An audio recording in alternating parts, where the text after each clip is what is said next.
And also a huge thanks to our overall conference team of Susie, Wilma, Amy and Pilar.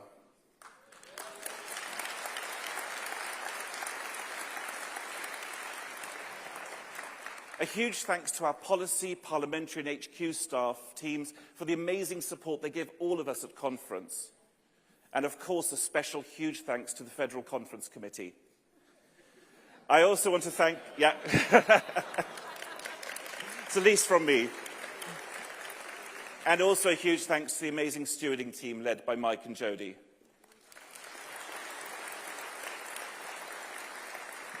And as today is International Sign Language Day, an even bigger thanks than usual to our British Sign Language signers, Judy, Vicky and Joe.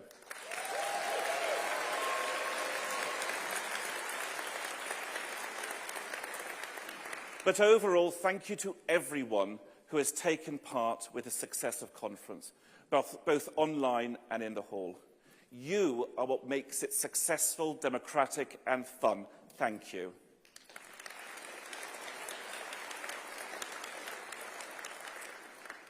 Mark Pack was asked last week by the media what he most looked forward to at conference. And that was easy for him to answer. He said without hesitation, presenting the party awards just before Ed's speech. There are so many amazing colleagues nominated who we have to choose from, and this time we have 6 new winners. Starting with the Belinda Eyre Brooke Award, which goes to someone who supports our elected representatives. The winner has been a vital support to so many councillors, an MSP and an MP. A role model for more junior staff and an essential colleague to volunteers. Whatever the task, she's been there helping and inspiring across so much of Scotland. The winner this time is Jenny Butler.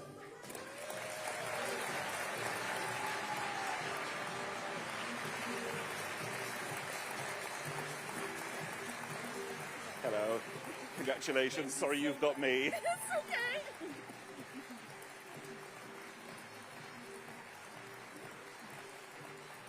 Perfect. Thank you so much.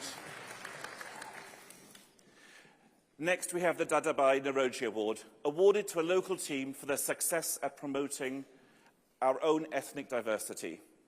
This year's winner has an impressive record over several years, engaging with their local communities to create a council group that is one of the most diverse in our country. This diversity has propelled them to consistent electoral success, showing that it's not just a tick box exercise or an optional extra, but rather essential for it to win and represent its people as well. So a huge congratulations to the winners, with the award being collected by Peter Taylor, Jenny Patterson and Sham Begum on behalf of the Watford Liberal Democrats.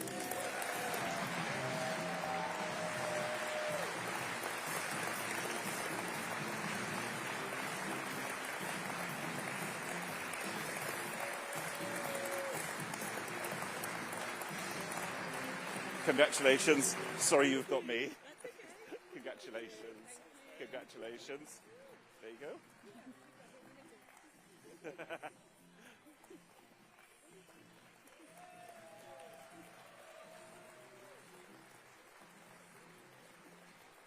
Perfect. Just you three.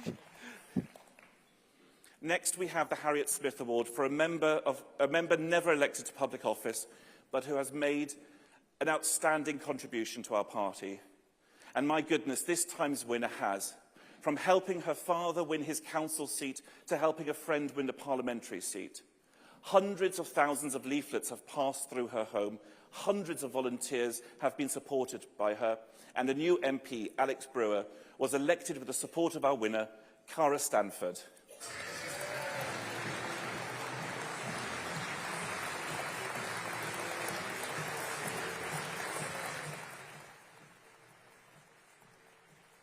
Congratulations. Sorry you've got me instead. Oh.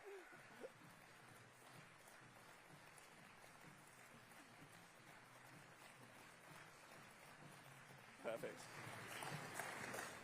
Now we turn to the Patsy Colton Award, and I welcome to the stage to present it the chair of our official party body, Lib Dem Women. Welcome, Councillor Donna Harris.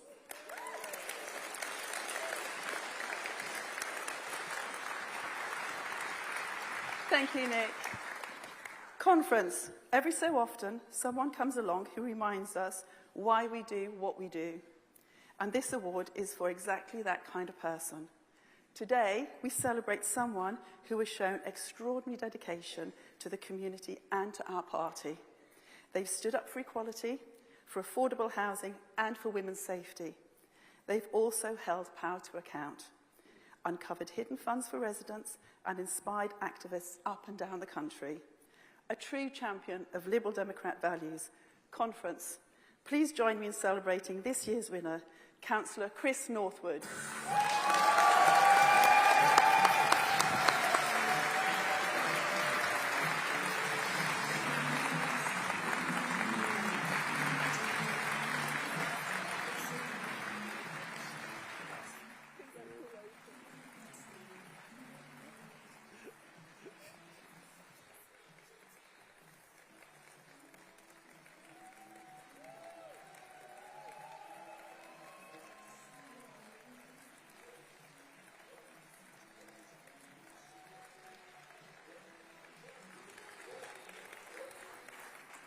Just 2 awards left to go. The first of those is the Penhaligon Membership Prize. The winners have been growing steadily, bit by bit, for years now, but with particularly impressive figures over the last few years.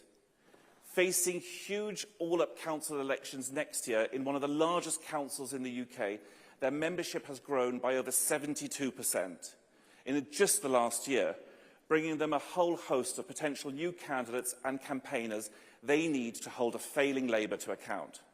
Unfortunately, they're far too busy, actually not unfortunately, quite rightly, they're far too busy campaigning to be here today. But collecting the award on behalf of Central Birmingham Local Party is Councillor Mel Olcott.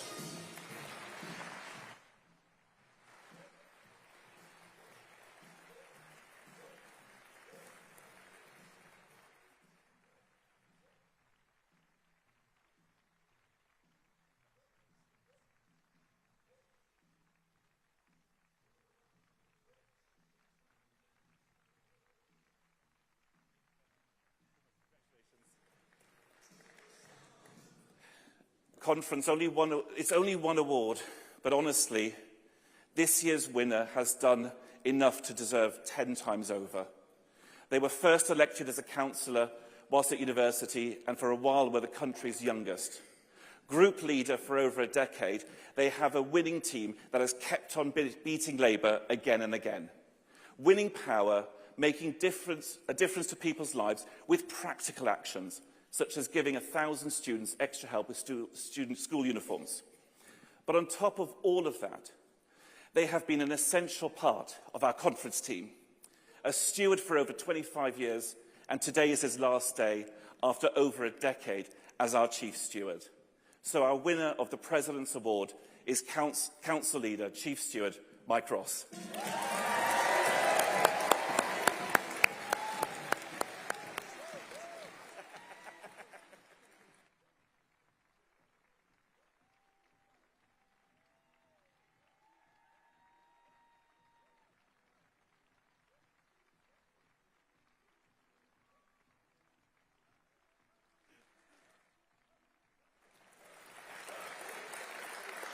We have worked so hard to keep that one secret. Even during the rehearsals that Mark did, we used a fake name so that Mike wouldn't find out about this. And with Jodie and on the team, on behalf of the whole team of stewards, thank you for everything you've done.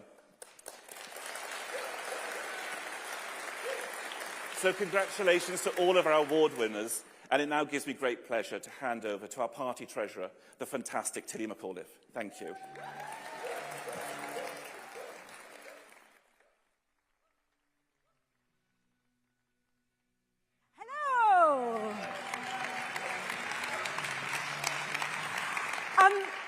I didn't know about Mike either, so I'm just going off script. Mrs. Auto Cue. Mike, I love you. You were once up here, and I think it was probably the worst day of your life. But you are prepared to do anything for anyone. Thank you for everything.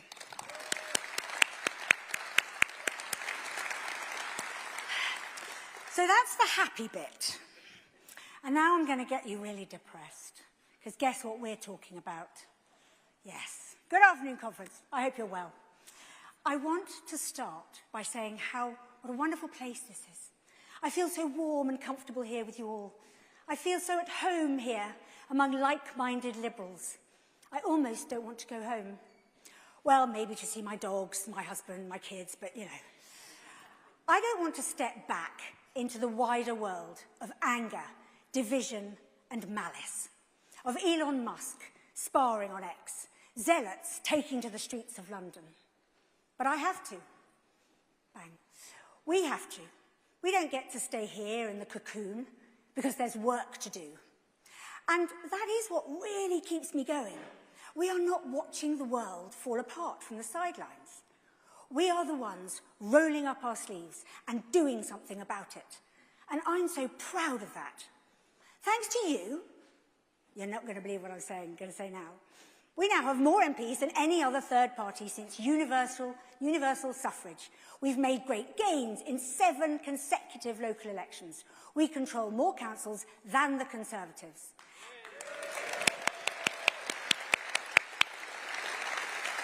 Thank you. And for the first time ever, we've won more local election seats than both Labour and the Tories. That's extraordinary. But a threat is rising. And guess who? Now, I know you've heard a lot about them at conference, and I'm sure Ed will mention them again too, but that's because of their importance. Yes, it's Farage. I'm glad you laughed, because now I know that it's up. It's Farage and his band of merry men. The next general election isn't far away. It's less than 4 years. And it could be sooner than that.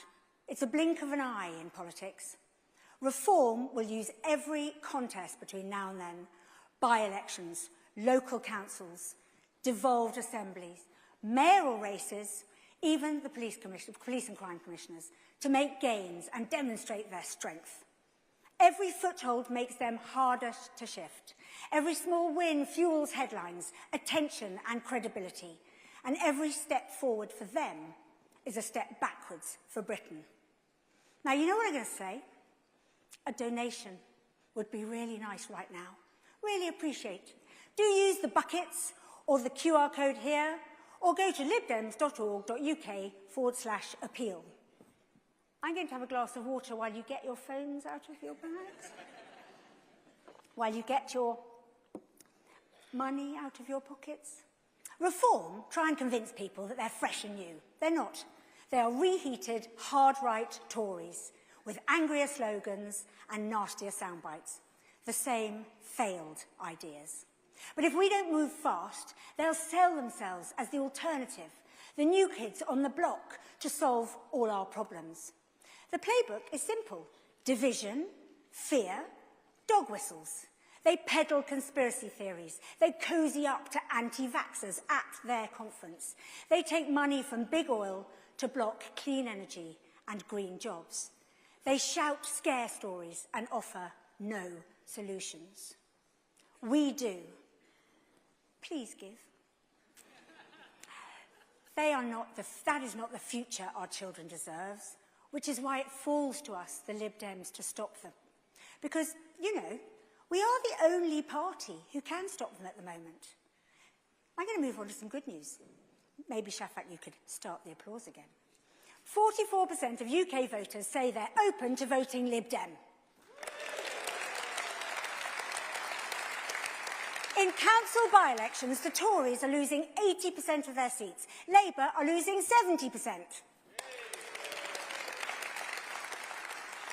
Those seats can come to us, but if we don't act boldly, they could fall to Reform. Labour and Conservatives are too weak to stop them. Where we go head-to-head with Reform, we do often win. And we are the only party to do so. But to carry on winning, we must establish ourselves early as the main challenger. Voters want to know who can realistically defeat the hard right. If we don't claim that ground, the extremists will, and once they do, it's hard to shift them. Please donate. At the next election, we want more seats. We want to beat the Tories, we want to win off Labour, and we need to hold on to the seats we have. So what do we need to do? We need to talk to voters again and again. Old loyalties have collapsed. People's intentions are fluid. We cannot assume we know where they stand. We must ask, listen and understand why some are drifting towards populism, and yet again, I'm so sorry, and then win them back. That means research, it means polling, it means leaflets, it means digital ads, not just in the final weeks of a campaign, but for the next 4 years. That's how our message can cut through. That's how we build momentum and we squeeze Labour, the Greens and the moderate Conservatives who know reform is not the answer. But you know and I know what's coming next, because it takes money. £10 would buy 300 A3 colour leaflets. £20 would buy 1,000 canvas leaflets. If you felt like £50 donation, that would buy 1,500 tabloid newspapers. £100 would go towards a digital campaign. And £500 would buy 800 printed and posted letters. Big or small, every donation counts. Please, if you can, donate today. Because if we wait, reform will already have won half the battle. They'll have embedded themselves in communities. They'll look like the only alternative. The press will trumpet their momentum. And just to remind you, what does a reform government look like? I'll tell you what it looks like. It looks like ending free healthcare, scapegoating minorities and stoking division. Please give. Scrapping centuries of offering asylum to those in need, handing money to landlords at renters' expense, stripping rights from parents, workers and minorities, backing Putin over Ukraine, and blocking climate action, crashing the economy with reckless spending. That's their agenda. That's what's at stake. I also asked a couple, don't worry, you still have time though. They still have time to, pull out the phone, donate. I asked a couple of fellow campaigners in my constituency of Brent what scares them most about reform. One person said their tax plans, which will cause hardship for people's take-home pay, the complete lack of understanding of how our system and society works. And the one that got me, that a far-right racist party could end up governing this country, and what that would mean for ethnic minorities, for the LGBTQ+ community, for asylum seekers and refugees, and our moral compass as a nation. If that doesn't spur you on, nothing will. So yes, we need your time, we need your energy, and we need your help funding this fight. Every pound you give protects us from reform. They offer nothing but anger and blame. We offer hope, fairness, and a vision of a better Britain.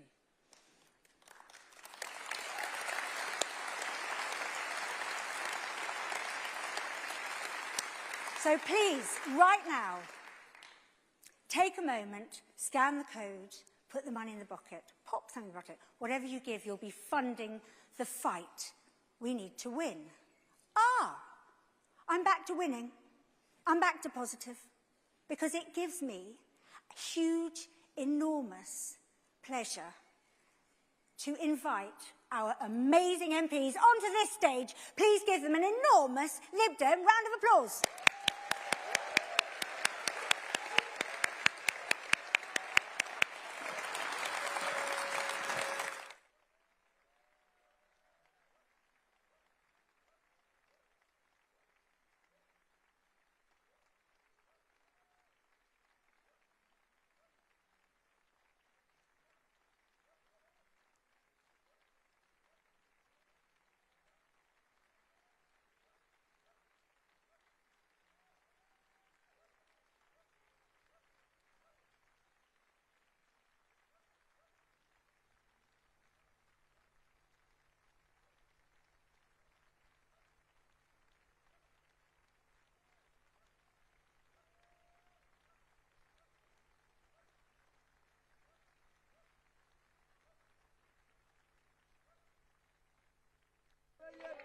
While the two main parties lick their wounds, the Lib Dems are also celebrating gains and feeling buoyant about their prospects In today's five-party politics, it's certainly all to play for. It seems like you're trying to be the nice guy in politics, but do you think people want a nice guy? Don't they want an angry guy? I think if you're just angry the whole time, you're not very constructive. I've set the Liberal Democrats the target of being the best opposition by the way we conduct ourselves and by the issues we take up. But we can't just take the damage and not hit back. Keir Starmer saying play it low-key, Kemi Badenoch saying don't have a trade war, Nigel Farage is totally silent. The only person who's actually saying what you guys are saying is Ed Davey, the Lib Dem. Ed Davey, the Lib Dem? I know. He's right. This is a man who stands on the White House drive flogging Teslas for Elon Musk like a particularly bad used car salesman. He can be very, very punchy when he wants to be, when he can get very angry and very emotive on issues that he really cares about. Sewage, carers, Israel. A rare voice in reminding people of what is going on in Gaza. The world is looking on in horror at the scenes from Gaza. Does the Prime Minister agree that this is utterly abhorrent and unacceptable? And will he make clear to the Israeli government that the UK will not stand idly by and will act, starting by sanctioning Prime Minister Netanyahu himself? They are not on Twitter, but they are in local communities, and what you tend to you'll tend to get, a typical Liberal Democrat will be somebody who is good at fixing their church roof, and people in the community like them. Oh, you fixed the church roof. Good at fixing the church roof. People in the community like him. I think she meant it as an insult. For the first time ever, we have overtaken the Conservatives. But if you're worried about the rise of divisive populist politicians like Donald Trump and like Nigel Farage, it will be the Liberal Democrats standing up for true British values.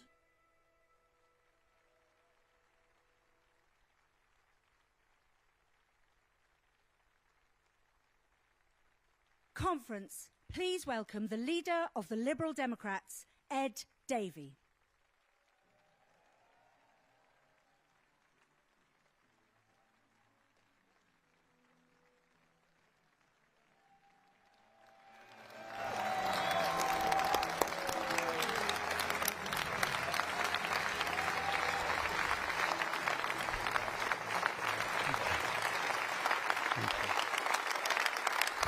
Thank you.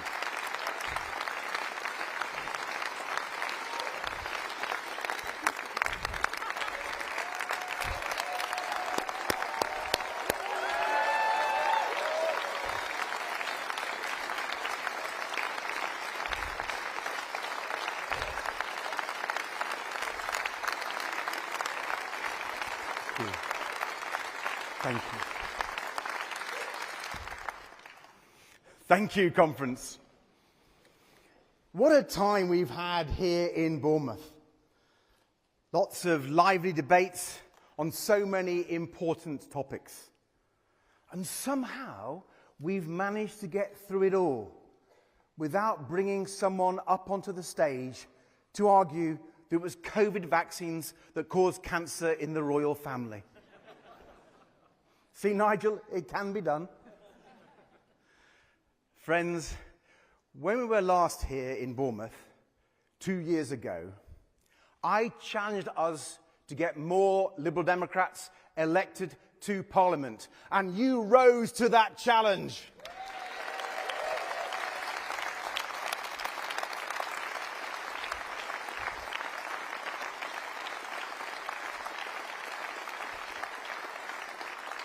Thank you, thank you. I said we needed to get the Conservatives out of number 10, and you got that job done too. And now our new team of 72 MPs are getting their jobs done for their constituents. 72 brilliant community champions fighting for their local hospitals and schools, local businesses, and their local environment too. Paying back the trust of voters by working hard for their communities every day. But look at the job our new team is doing in Parliament too. Look at the big changes we have won in the last year alone. Stronger protections for survivors of domestic abuse.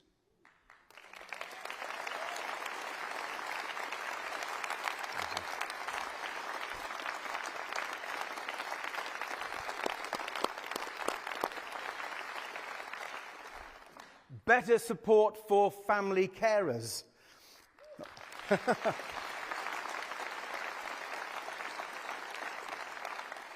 A sunshine bill to put solar panels on every new home.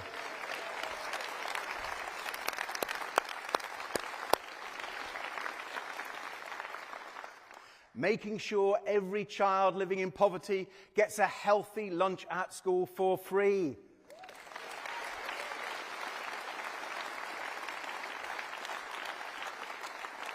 So much progress.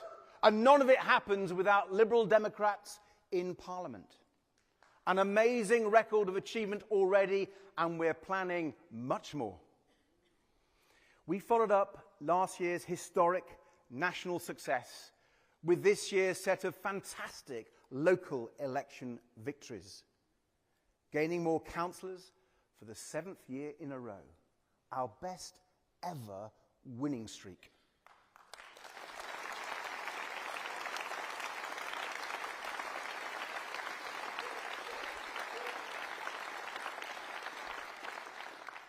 Winning majorities in Cambridgeshire, Oxfordshire, Shropshire, so we now control more councils than the Conservatives.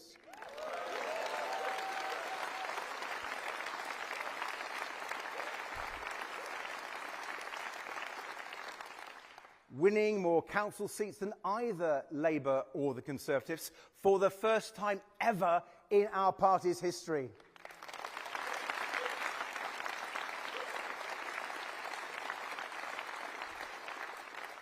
Incredible results, historic results, thanks to you all.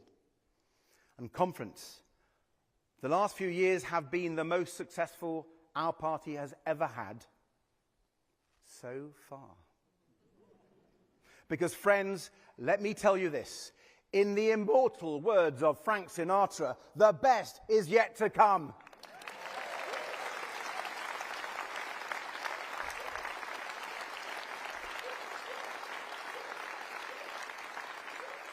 And yes, friends, I will keep doing it my way. So, get the bungee harness ready. Because my ambition for our party, our values, our ideas has no ceiling. And our ambition for our country has no ceiling either. With the threat that reform now poses to our country and our democracy, friends, we have a moral responsibility to aim high. And we have a historic opportunity to win big as the only party now representing the views and values of Britain's decent, silent majority.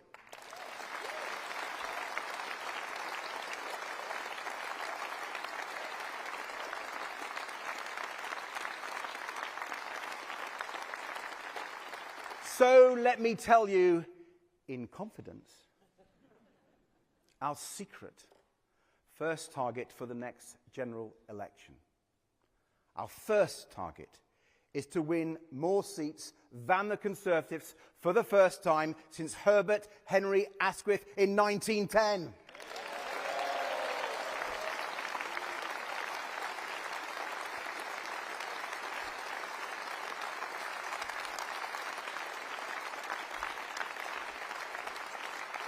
Now, we have even more ambitious targets than that, but let's start with the Tories. For when it comes to the Conservative Party, you might have thought the scale of their defeat would have forced a bit of introspection. Maybe they'd apologise, show a hint of contrition, self-awareness. But no, Tory ministers who cheered Liz Truss's budget now complain about the state of the economy they left. Tory ministers who stopped processing asylum claims and caused the enormous backlog now make videos complaining about it and protesting outside the asylum hotels they opened. The Conservative Party today is like a herd of bulls going back into the china shop with a camera crew,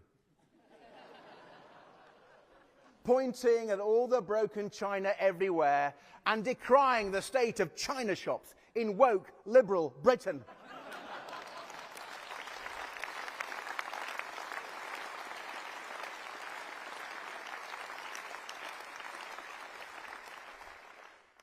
The Conservative Party.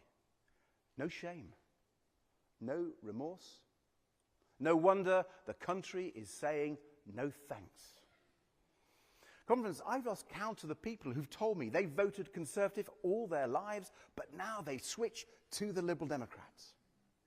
And not just because they feel so badly let down by their old party, but because they see their values reflected best in our party. So my message to millions of former Conservative voters, millions of One Nation Conservatives who reject the divisive politics of Badenoch and Farage, my message to you is this. Come and talk to us about our ideas to grow the economy, cut crime, defend our nation. Come and join us to oppose this failing Labour government and offer our great country real change. Come, Conservative friends, help us save our country. Come and win with us.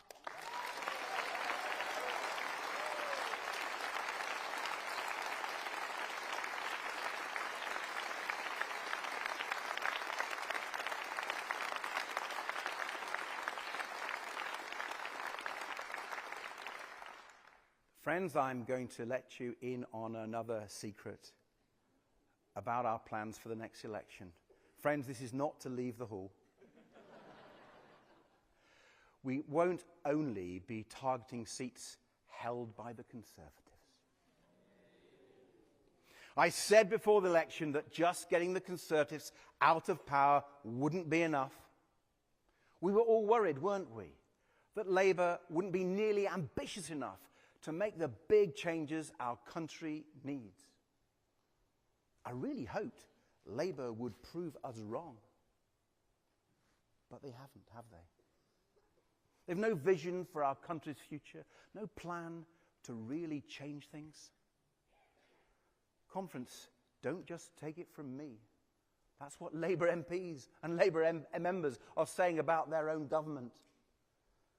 After being failed and neglected for so long, the country needed leadership, clarity, vision. It needed the government to succeed, to turn things around, to just be better. Instead, they've lurched from mistake to mistake, from U-turn to U-turn, crisis to crisis. And look at who Labour have hurt along the way. Pensioners, farmers, carers, disabled people, small businesses. Every day, Labour is looking more and more like continuity Sunak. And yet our country is still crying out for change. And as every day goes by, it gets clearer. The two old parties can't deliver that change. Neither of those old parties can win back people's trust. Neither of them will win the battle of ideas for the future of our country. So it comes down to us or Nigel Farage. Liberal Democrat change true to British values, transforming our economy, our public services and our politics, the real change people crave, or Farage's change. Change away from the country we love. Change towards Trump's America. Just imagine if you can bear it. Imagine living in the Trump-inspired country Farage wants us to become, where there's no NHS.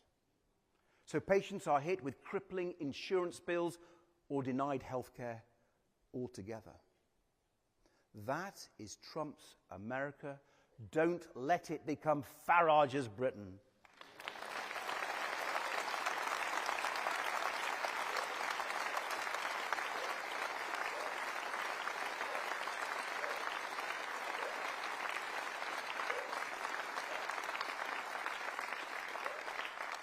Farage's Britain, where we would pay Putin for expensive fossil fuels and destroy our beautiful countryside with fracking while climate change rages on. That is Trump's America. Don't let it become Farage's Britain. Where gun laws are rolled back, so schools have to teach our children what to do in case of a mass shooting. Trump's America. Don't let it become Farage's Britain. Where social media barons are free to poison young minds with impunity. Trump's America. Don't let it become Farage's Britain.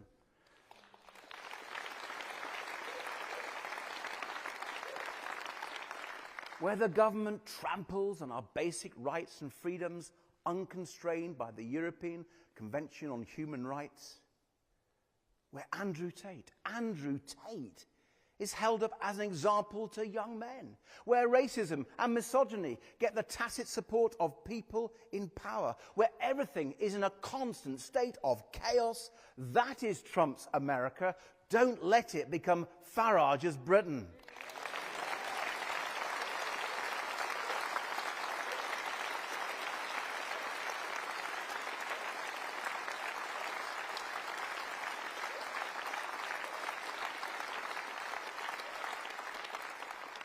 Instead of the real change Liberal Democrats have always championed, the change our country desperately needs, Farage is picking off groups of people one by one.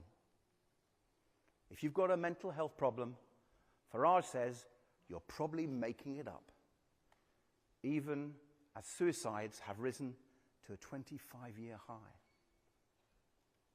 If your child is disabled or has special needs, Farage says it's been wrongly diagnosed, even as parents struggle against the crisis in send. But of course, it's on immigration where he claims to offer the change people want. So, let's look at Farage's record on immigration. Who was it who campaigned to rip up 27 return agreements where in the EU, the United Kingdom could legally and fairly return people who had no right to be here? Yes, it was Boris and the Conservatives, but it was also Nigel Farage.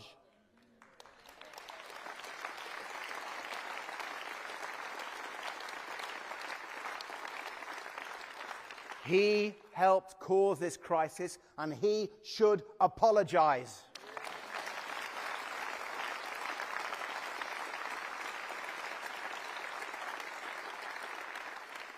And look at this hypocrite's big announcement on deportation last month. Look at what his plan really means. Sending men, women and children who have fled the Taliban back to Afghanistan to be murdered by them.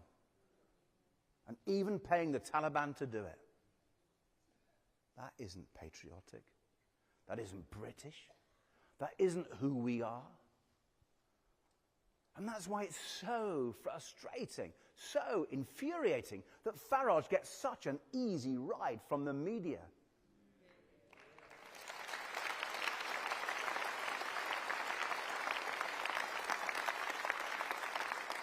As he lies, as he divides, the BBC and others give Farage so much time and attention, but they never hold him to account for all the damage he has already done. The damage of Brexit, Farage was Brexit's champion. The damage of Donald Trump, Farage campaigned for him. All the damage of Boris Johnson and Liz Truss, Farage backed them both. So much that is broken in our country today is broken thanks to Nigel Farage.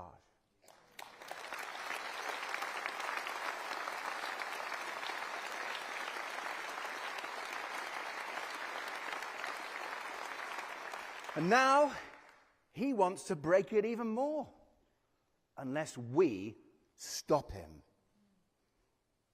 That will not be easy. The forces of darkness are working together across the whole globe. We all saw another agent of chaos last weekend, Elon Musk, inciting far-right violence on our streets. Just like all those revolutionary leaders throughout history, bravely issuing his call to arms by video link. From an undisclosed location, thousands of miles away. Conference, he's certainly no craven coward, is he?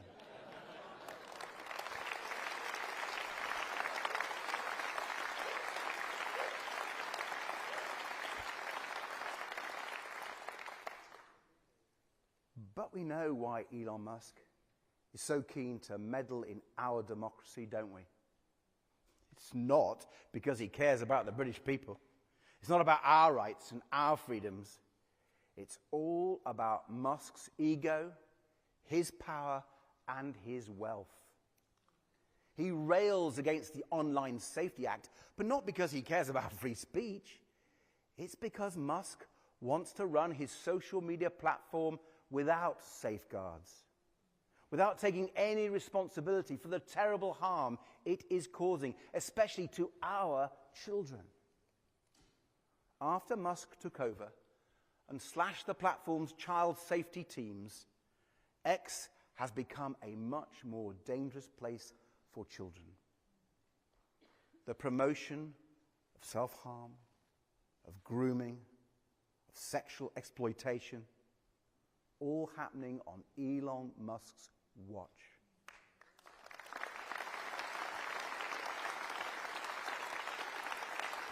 No wonder he wants to get rid of the laws to tackle it. And Nigel Farage says we should give Musk what he wants. A Wild West on social media that only benefits Musk and his bank account while our children suffer. I say no.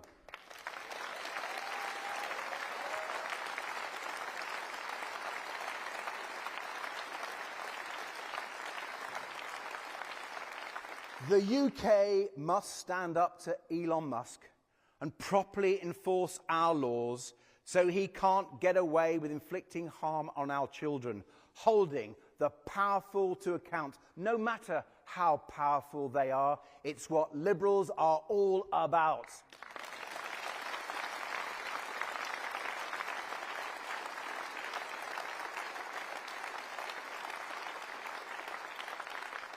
Friends, we are engaged in a fight for the future. One that comes down to the most fundamental question of all. What kind of country we are. What kind of country we want to become.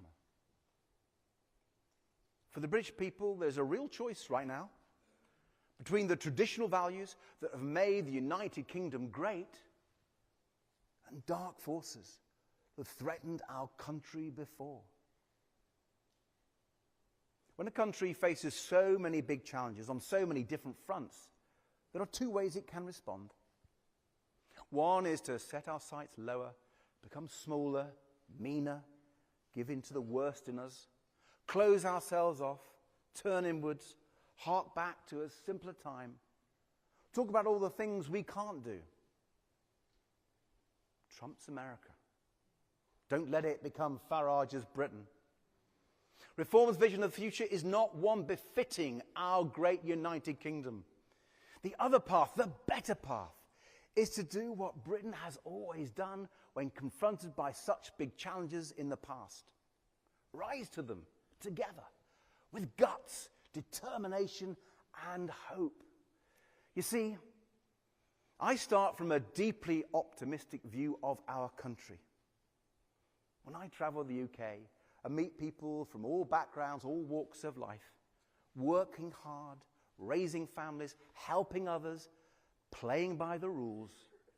It fills me with pride to be British and hope for the future. There's a question Nigel Farage is fond of asking. He likes to ask, whose side are you on? Well, we know the answer. Nigel Farage is on the side of Elon Musk, Vladimir Putin, and Donald Trump.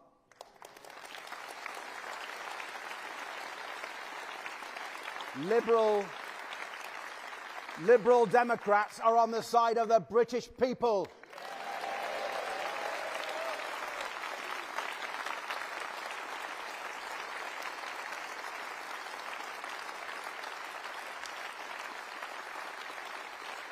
Because, unlike Farage, I actually love Britain. I'm proud of our country. There's no doubt that a lot needs fixing. Crumbling hospitals and schools, anemic economic growth, the sewage in our rivers, crime and antisocial behaviour, dangerous channel crossings, deep inequalities that limit opportunity for young people, the housing crisis, the nature crisis, the climate crisis, the prison crisis, the cost of living crisis. All the challenges we've been discussing and debating here this weekend. But we shouldn't lose sight of the many incredible strengths this uniting kingdom has going for it. The best farmers, car makers, and universities in the world. The place Hollywood comes to make Barbie, Spider-Man, and Mission Impossible. The land of the Lionesses and the home of Formula One, Windermere and Loch Ness, male voice choirs and Hogmanay, county shows and school fairs, fish and chips, village greens and cricket pavilions. And let me tell you, the best roller coasters and water slides on the planet.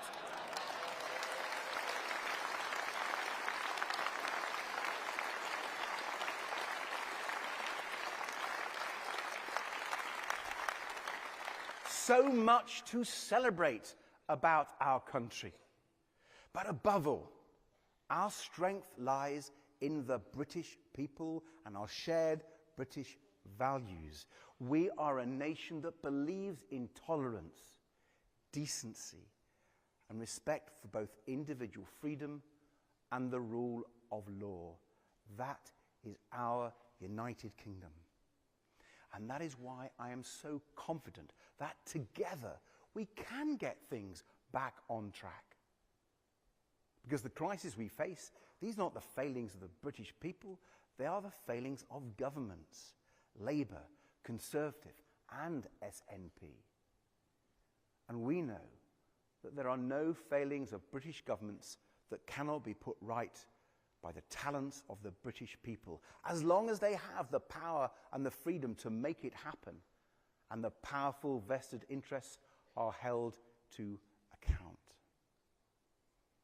And friends, if we are to win this fight for British values, we need to show that the change Liberal Democrats want is the change the British people want too.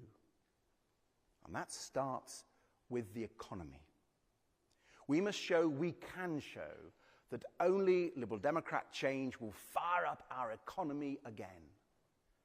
We have to get our economy growing strongly for so many reasons. To end the cost of living crisis and boost people's living standards. To create good jobs and real opportunities for people in every part of the United Kingdom.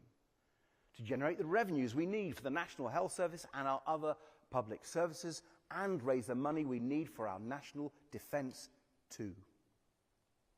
But another benefit of strengthening the British economy is that it would strengthen our hand in dealing with Trump. And here again, only we Liberal Democrats have set out plans for the economy that are both transformational and achievable.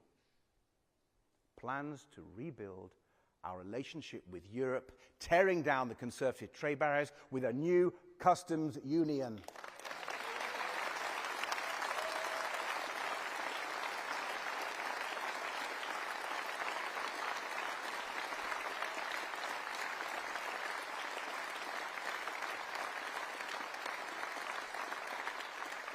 Boosting trade and putting us back on the path to the single market.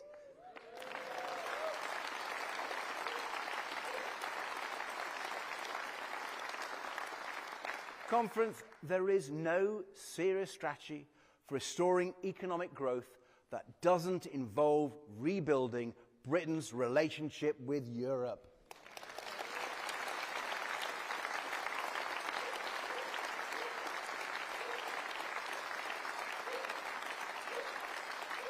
And beyond Europe, We have set out plans to form a new economic coalition of the willing to stand up to Trump's tariffs.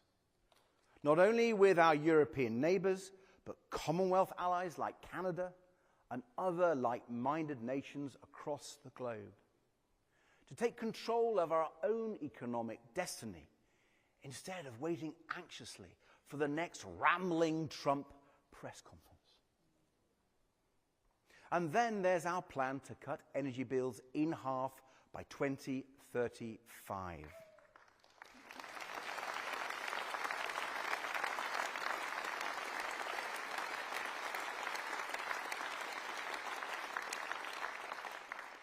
Liberal Democrats want to make sure everyone feels the benefits of the cheapest forms of electricity, wind and sun, helping families, pensioners and businesses with energy bills out of control due to gas prices and failed Tory energy policies.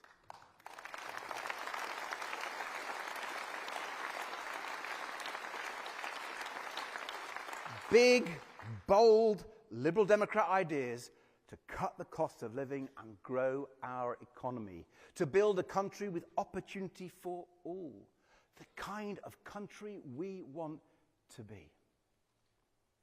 And there's something else, something that crystallized for me in something Emily said during the election campaign last year, when we were talking about the future we hoped for our son John.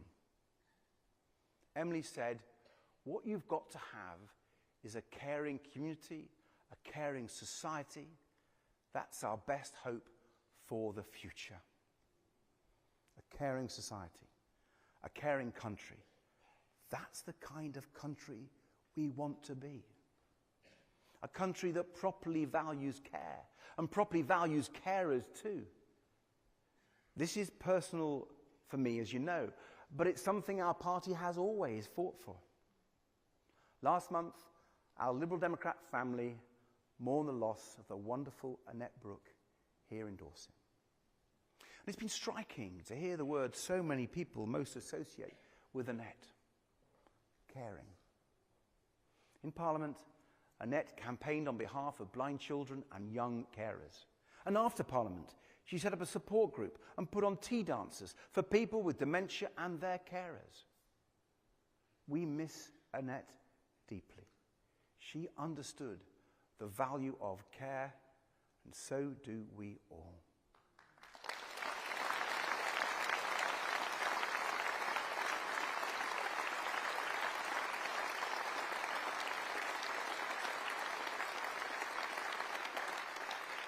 And that's why we have been standing up for family carers, including those hit by the appalling carers allowance scandal. Tens of thousands of carers hounded by the DWP and even threatened with prosecution. All because the system simply isn't fit for purpose. So we took their fight to Parliament. I raised it directly with the Prime Minister, we forced a vote on it, and with the Guardian newspaper, we secured an independent review. But of course it's not over.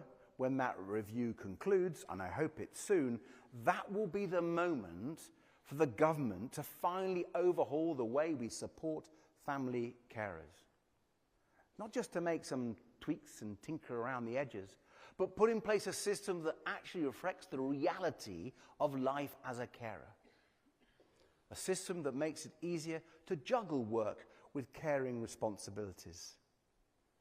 This is the moment for real change for carers, to build a more caring country, and we will press ministers to seize that moment.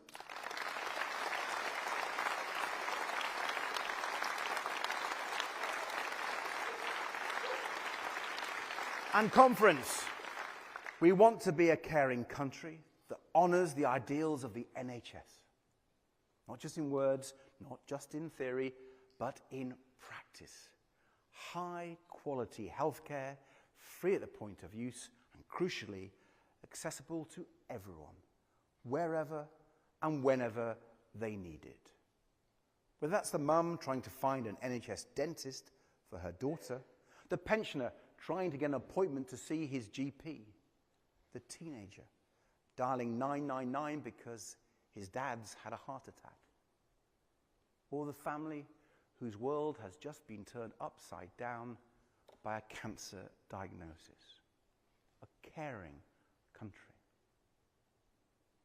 When we were here in Bournemouth 2 years ago, I told you about a man called Ian, an engineer from Nottingham, like me, who'd lost both his parents to cancer when he was young, like me. Ian had been diagnosed with bowel cancer, a small stage 1 tumour, operable. But he was kept waiting 4 months before starting any treatment. His cancer progressed to stage 4 and spread to his liver. Inoperable. I said then that we owed Ian better than that. I said we would make cancer a top priority. And when we launched our manifesto last year, I got a lovely message from Ian. He told me how pleased he was that we had included a cast iron guarantee for every cancer patient to start urgent treatment within 2 months. Please keep pushing this, he wrote. And we have.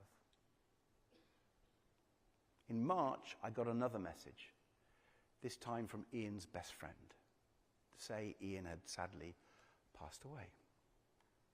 Ian will never get to see the 10-year cancer plan that patients were promised more than 3.5 years ago.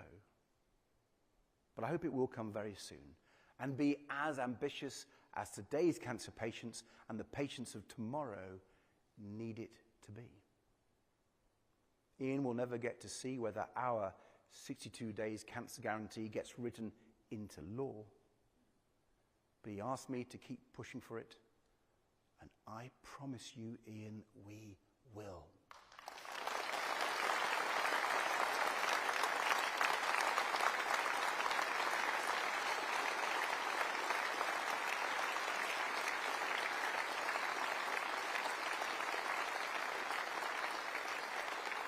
But I'm afraid the biggest threat to the fight against cancer isn't our government's timidity or delay, disappointing though that is.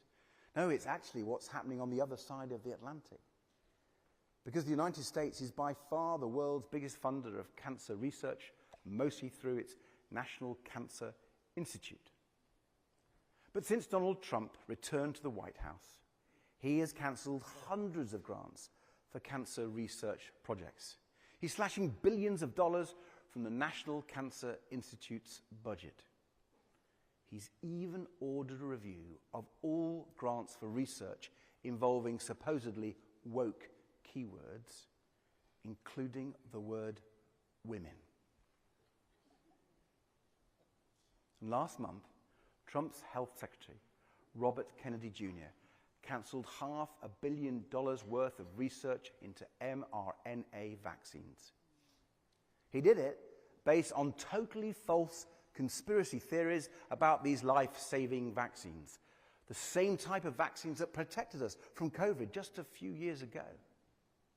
Not only do we need these new vaccines in case of a future pandemic, but they have incredible potential for treating cancer too. They can be tailored to each person's particular cancer, allowing the body to attack cancer cells and stop them from spreading. It's hard to express the cruelty and stupidity of cutting off research into medicine that has the power to save so many lives. A decision, by the way, that was enthusiastically applauded by Farage's party at their conference. Trump's America, don't let it become Farage's Britain.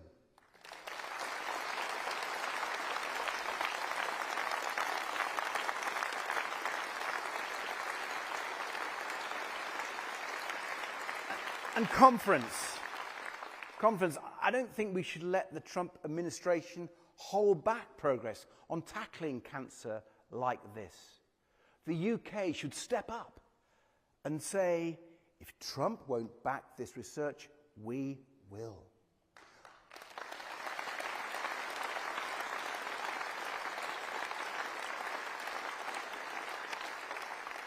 We'll boost funding for cancer research in the UK. We'll build a national cancer research institute after it was closed under the Conservatives to coordinate research and drive it forward. We'll pass a Cancer Survival Research Act to ensure funding for research into the deadliest cancers. We'll invest in mRNA vaccines and explore their potential for treating cancer to the full. And to the cancer scientists in the US who have had their research stopped by Trump, let us say this: come here and finish it in the UK. We'll set up a dedicated fellowship scheme for you.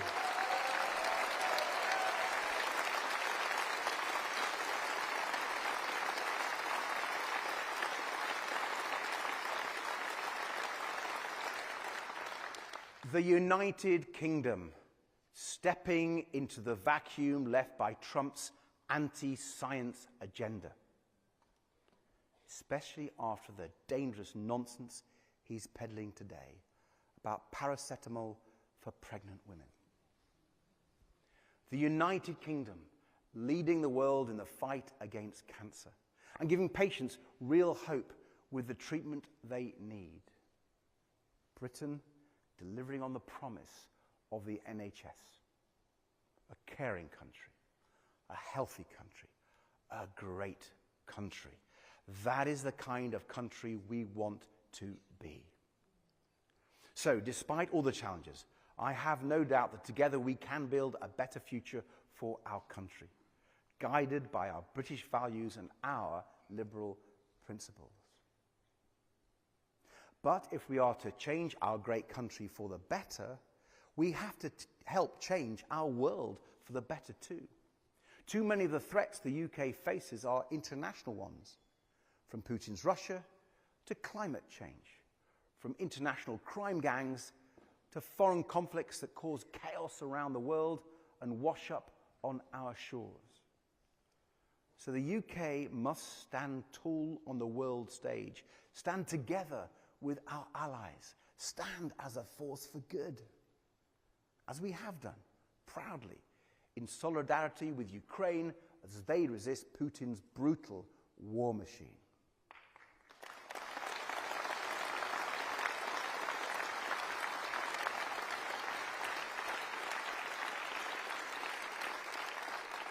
No matter what Donald Trump does next, the United Kingdom's support for Ukraine must never waver. We must continue to defend our Ukrainian friends, defend our continent, and defend the fundamental values of democracy, liberty, human rights, and the rule of law, all of which Putin is seeking to destroy.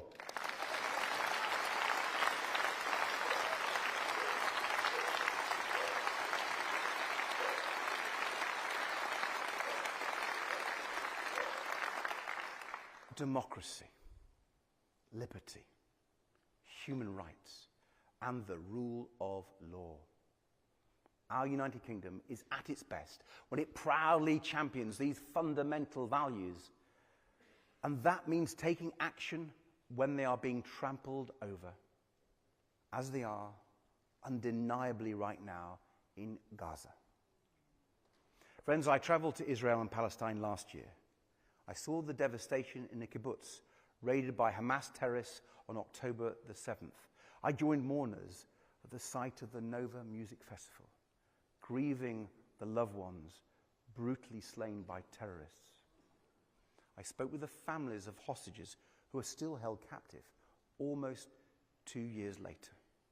I completely share their condemnation of genocidal Hamas. I completely share their determination, their desperation to get the hostages home. And I utterly condemn anti-Semitism in all its forms, including here on our streets in the United Kingdom.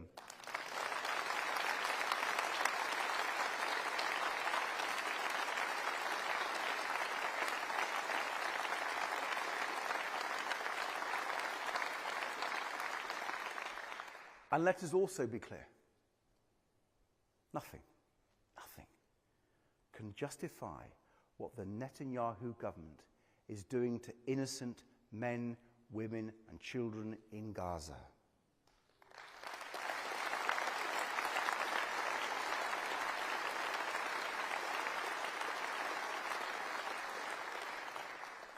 We've all seen it.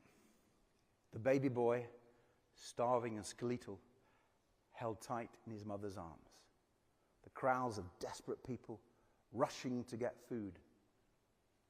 The bodies of children killed as they queued for water. Children. A famine unfolding before our eyes. Conference, the actions of the Netanyahu government are well beyond self-defense. They are clear breaches of international law.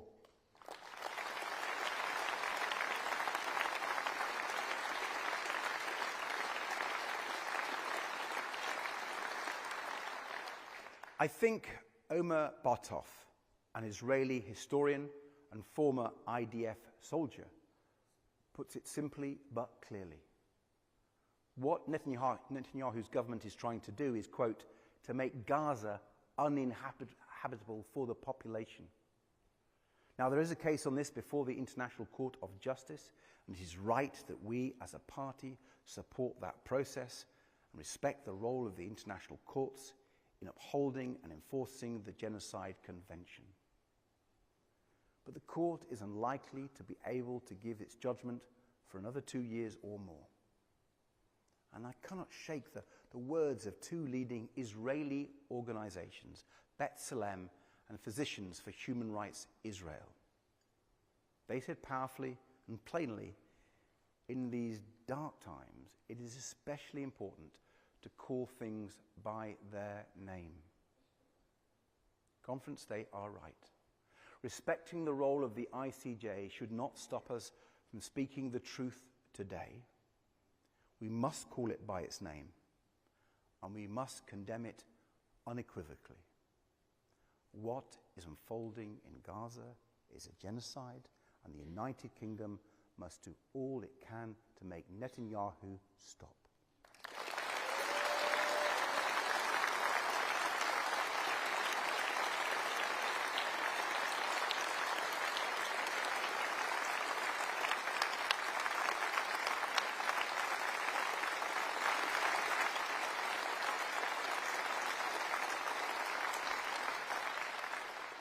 And when I criticize Prime Minister Netanyahu, I do it as a friend of Israel, knowing that his government's actions do not represent the Israeli people.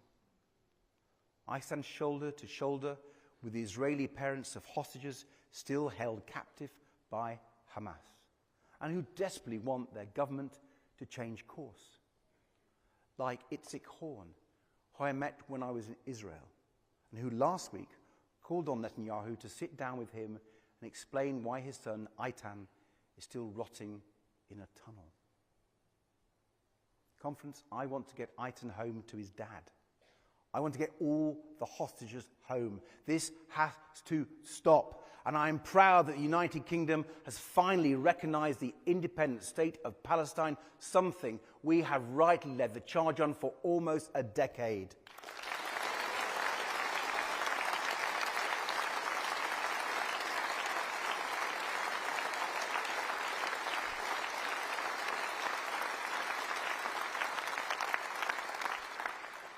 But this is not the end, it must be the beginning.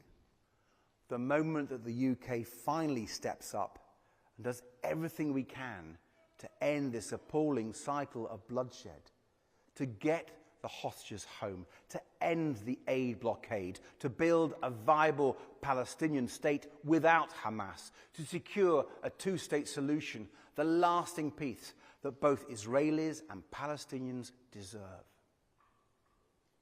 Just imagine the United Kingdom leading again on the world stage, standing up for our values in the Middle East, in Europe, and across the world. And here at home.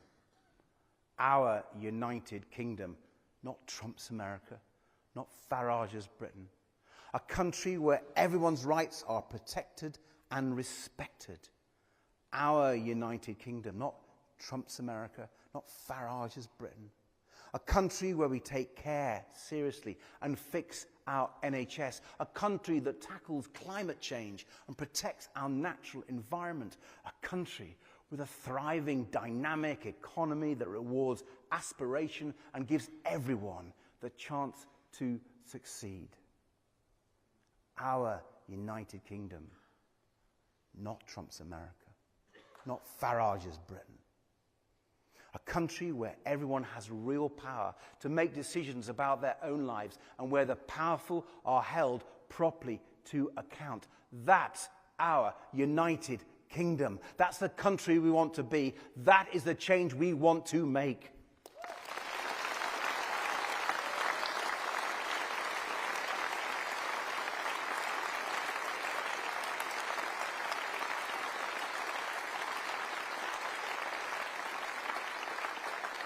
So, conference, this is not a time for caution or complacency. After the chaos and destruction of the Conservatives, amid the mistakes and disappointment of Labour, the failures and divisions of the SNP, and up against the dangers and lies of reform, we are in a battle for the very future of our country. And it's a battle we cannot afford to lose. So, if you believe in a Britain that stands proud for its values at home and abroad, if you believe in a Britain of growth and opportunity, fairness and prosperity, if you believe in a Britain that cares, join us. If you're fed up with the two old parties letting you down, if you're scared of the rise of racism and extremism, if you believe in decency, tolerance and the rule of law, join us. Because we believe in the British people, we love our country, and together we can change it for good. Thank you.